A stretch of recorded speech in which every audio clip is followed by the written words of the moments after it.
नमस्कार, मी पंजाब डक. आज आहे 4 जून 2026. आजच्या कंप्लीट 4-5-6 म्हणजे 4 दिवस पाऊस राहिलेला आहे. ज्यांची कामं असेल तर तुम्ही रोटायटर करून घ्या. राज्यामध्ये मात्र मी पहिल्यापासूनच म्हटलो होतं 7 ते 14 मध्ये राज्यात मान्सूनचा पाऊस येणार आहे. तर केरळला देखील मान्सून सक्रिय झाला आणि पुढे प्रवासाकडे निघालेला आहे. त्याच्यानंतर आता ते महाराष्ट्राकडे येणार आहे. मात्र 7 तारखेपासून काही भागात 7 ला सुरुवात होईल, दक्षिण महाराष्ट्राकडे पुन्हा 8 ला पुढे सरकल, 9 ला पुन्हा आणखी पुढे सरकल, असं सरकत पुढे सरकणार आहे. म्हणून हा अंदाज सर्व मग 14 पर्यंत महाराष्ट्राच्या बऱ्याच भागामध्ये मान्सून दाखल होईल, म्हणून हा अंदाज लक्षात यायचा. म्हणजे सांगायचं झालं तर 7 तारखेपासून ते 14 तारखेपर्यंत राज्यात बऱ्याच भागामध्ये मान्सून व्यापलेला दिसेल, म्हणून हे देखील लक्षात यायचं. पण राज्यात काय झालं की बराच प्रसार माध्यमातून म्हणतात की यावर्षी दुष्काळ पडणार आहे. तर तुम्हाला सांगतो, दुष्काळ वगैरे काही पडणार नाही. पाऊस थोडाफार कमी राहील, पिकं चांगले येतील. मात्र परतीचा पाऊस धुमाकूळ घालणार आहे. त्याच्यामुळे दोन्ही पिकं येणार आहे, रब्बी येणार आहे आणि खरीप पण येणार आहे. त्याच्यामुळे ही शेतकऱ्यासाठी सर्वप्रथम आनंदाची बातमी. पण काय झालं, बऱ्याच प्रसार माध्यमातून म्हणतात की दुष्काळच पडणार आहे. तर तुम्हाला हे सांगत असताना सांगू इच्छितो, यावर्षी पावसाचं जेमतेम सरासरीचं प्रमाण सांगतो कसं पडणार आहे. जूनमध्ये थोडाफार कमी पडेल, पेरण्या होतील, म्हणजे पेरण्या 2 टप्प्यात होतील. एक होतील 7 ते 14 मध्ये होतील आणि नंतर काय होईल 20 ते 30च्या दरम्यान एक पेरणीचा टप्पा राहील. आणि त्याच्यामधून जर काही शेतकरी कोणाची वापसा नसली उरली तर मग 10 जुलै ते 15 जुलैमध्ये तिसरा टप्पा राहील. म्हणजे असे 3 टप्पे पेरणीचे राहणार. पहिल्यापासूनच मी सांगतो, म्हणजे 7 ते 14 मध्ये ज्यांच्याकडे ईदभर ओल गेली तर ते पेरणी करते. आणि त्याच्यानंतर 20 ते 30 मध्ये जिथं पाऊस पडला त्यांच्याकडे ईदभर ओली की ते पेरणी करते. आणि त्याच्यातून काही जर काही पाऊस नसला, ट्रॅक्टर नाही भेटला, डिझेल नाही भेटलं, त्याच्यामुळे जर उरल्या तर 10 जुलै ते 15 म्हणजे असे 3 टप्पे पेरणीचे होते. पण शेतकऱ्याला सर्वप्रथम सांगतो, तुम्ही काय करा, पाऊस पडल्याच्या नंतर शेतामध्ये कुदळ घेऊन जा. आणि कुदळ घेऊन झाल्याच्या नंतर तुमच्या जमिनीमध्ये काय करा, अशी ईदभर ओल गेली, अशी ईदभर की कधी पेरणी करू शकतात. मग काय होतं ना, शेतकरी काय करतात, हे 4 बोट ओल गेली की त्याच्यावर पेरणी करतात आणि तुमची पेरणी फेल जाते. म्हणून चांगली ईदभर ओल गेल्याच्या नंतर, पेरल्याच्या नंतर महिनाभर जरी पाऊस नाही आला तर ते तुमचं पीक उगवत आणि ते ताशी देखील लागतं. पण शेतकरी त्या भागामध्ये अशी म्हणजे आम्ही असं करतो, पाऊस पडला की आधी शेतात जातो तर जमिनीची ओल तपासतो किती गेली आणि तेव्हा आम्ही पेरणीचा निर्णय घेतो.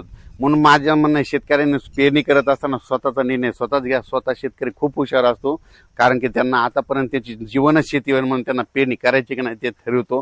म्हणून हे लक्षात घ्यायचं. त्याच्यानंतर काय झालं की आता हे जे पाऊस आहे 7 तारखेला काय होईल, सुरुवात मात्र इकडून दक्षिण महाराष्ट्राकडून होईल. म्हणजे कोल्हापूर जिल्हा, सातारा जिल्हा, पुणे जिल्हा, त्याच्यानंतर इकडं अहिल्यानगर जिल्हा, बीड जिल्हा, धाराशिव जिल्हा, लातूर जिल्हा, परभणी जिल्हा, नांदेड जिल्हा, ह्या पट्ट्यामध्ये काय होईल, दक्षिण भागाकडून यावेळेस पाऊस येणार आहे.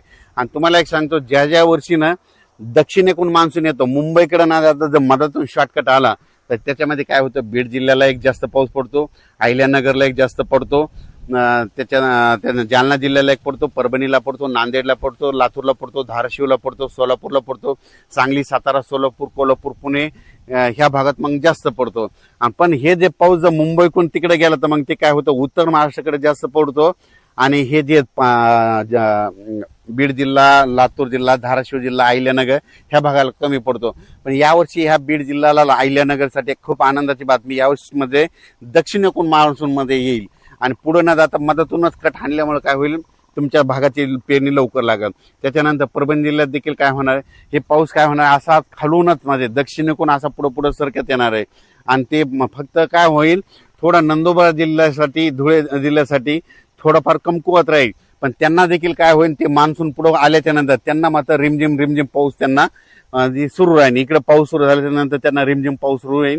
आणि त्यांच्या रिमझिम मध्ये जर ईदभर वर गेली तर ते शेतकरी पेरणीचा ते निर्णय घेतील. करायला परत एक सांगतो, आमची इकडे परिस्थिती कशी, आम्ही ईदभर ओल गेली की पेरणीचा निर्णय घेतो. आपण आपल्या जसं तुमच्या भागात कसं करतात तुम्ही तुमचा निर्णय घ्या आणि पेरणीचा आम्ही पाऊस येण्याचं, पाऊस कसा येणार त्याचं काम सांगू आणि तुम्ही तुमचा पेरणीचा निर्णय स्वतः घ्या. आणि बियाणे निवडत असताना आपल्या नातेवाईकाला, आपल्या स्वतःच्या अनुभवानुसार कुठं आपण स्वतः डोळ्याने पाहिल्यानंतर त्या बॅग निवडल्या तसेच बियाणे निवडा. मी देखील आता माझं शेत आहे, यावर्षी माझे 20 एकर सोयाबीन राहणार आहे आणि कापूस देखील राहणार आहे.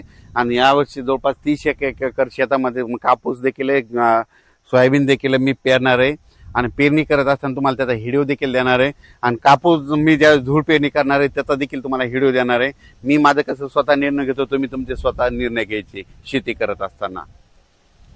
7 जून पासून जे काय होईल तसं तर 6 तारखेला वातावरणात बदल होईल, पण 7 जूनला काय होईल ते वातावरणात बदल होईल. लगेच मान्सूनचा पाऊस बऱ्याच भागामध्ये आलेला दिसेल. मग ते पाऊस मग काय होईल, दक्षिण महाराष्ट्राकडून जे इकडून आल्याच्या नंतर मराठवाड्याकडे येईल, पुन्हा विदर्भाकडे, ह्या इकडं यवतमाळ जिल्हा, नांदेड जिल्हा, चंद्रपूर, वर्धा, नागपूर, भंडारा इकडे असंच जाईल.